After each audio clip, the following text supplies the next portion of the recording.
Have you ever wondered why some people seem to find gold mines everywhere they look, while others struggle to find a single opportunity? It's not because the wealthy are smarter or luckier, it's because they see a completely different world than you do.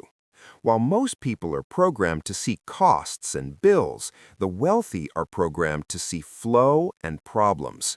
Today, we're going to show you how to reprogram your brain's internal radar to spot money where others see nothing. This is the art of seeing money, and it's a skill that can be learned. To understand how this works, we first need to talk about a part of your brain called the Reticular Activating System, or RAS. Think of the RAS as a high-tech filter. Every second, your senses are flooded with millions of bits of information. If your brain tried to process all of it, you would go insane. So the RAS filters out everything it thinks is irrelevant and only lets through what you've told it to focus on. Have you ever decided to buy a specific type of car and suddenly you started seeing that exact car on every street corner? The cars were always there, but your RAS was filtering them out. Once you changed your focus, your brain started seeing them.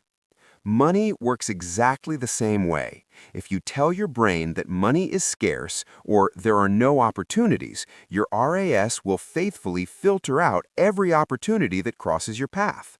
You are literally blind to wealth because your brain thinks wealth is irrelevant to your current programming. The first step to seeing money is shifting from a consumer mindset to a producer mindset. When a consumer walks into a busy coffee shop, they see a delicious latte and a comfortable chair. They think about how much the coffee costs and whether they should buy a muffin too.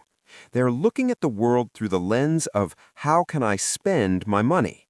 A producer walks into that same coffee shop and sees something entirely different. They see the foot traffic. They notice the speed of service. They count the number of staff members and estimate the overhead costs. They ask themselves, why is this place so full? What problem are they solving that the shop across the street isn't?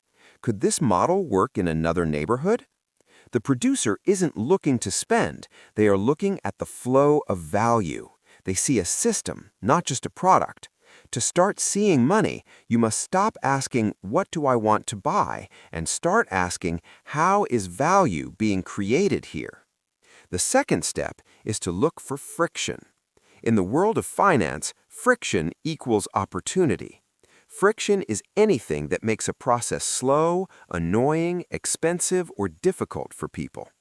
Every time you hear someone complain, or every time you complain about a service or a product, that is the sound of a potential gold mine.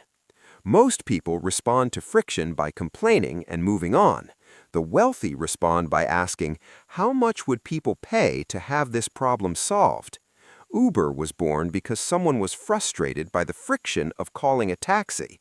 Airbnb was born because of the friction of expensive, impersonal hotels. You don't need a billion-dollar idea to start. You just need to start noticing the small frictions in your own industry or neighborhood. When you train your brain to hunt for problems, you automatically start seeing the money that follows the solutions.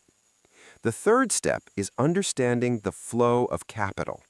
Money is never static. It is always moving from those who value comfort to those who value freedom.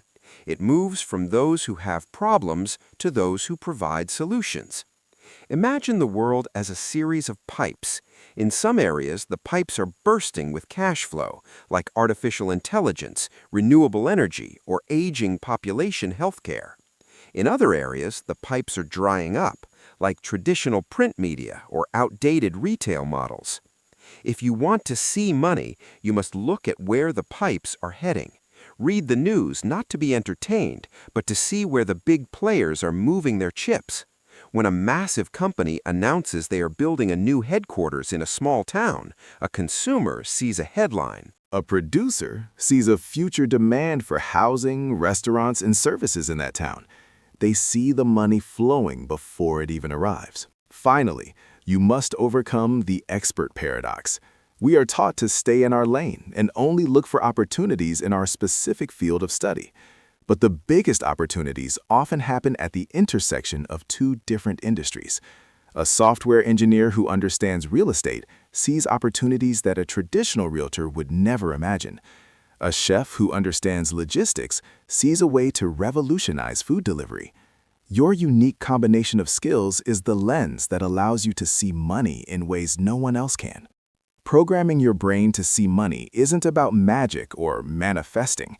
It is a cold, calculated shift in focus. It is about telling your RAS that opportunities are the most important thing in your environment. It takes practice. For the next 7 days, I want you to look at every business you interact with and ask, how do they make money and what is their biggest problem? If you do this consistently, you will find that the world is not a place of scarcity, but a vast landscape of hidden wealth waiting to be claimed.